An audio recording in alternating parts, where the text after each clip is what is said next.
ඕවටම Korean වචනයක මේ පස් දෙනාගෙන් කවුරුම හරි එක්කෙනෙක් අකුරක මුලට ආවොත් මොකද්ද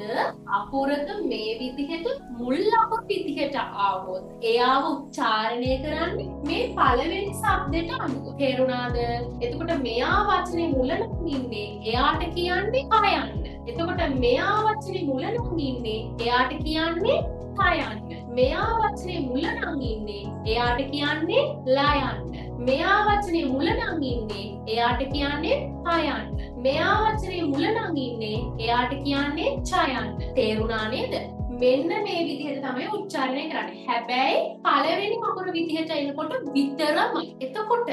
පළවෙනි අකුර දැන් මෙතන පළවෙනි අකුර මෙයානේ එතකොට මෙයාට කයන්න මෙයා පයන්න මෙයා ඡයන්න මෙයා ලයන්න මෙයා කයන්න හැබැයි පුතේ මෙයා ඉතින් පළවෙනි අකුර විදිහට එන්නේ නැතුව අවසාන අකුර විදිහට මැද අකුර විදිහට නැත්නම් අන්තිම අකුරට කලින් අකුර විදිහට එහෙම එන්න පුළුවන්. හැබැයි මුලට නැතුව. මුලට නැතුව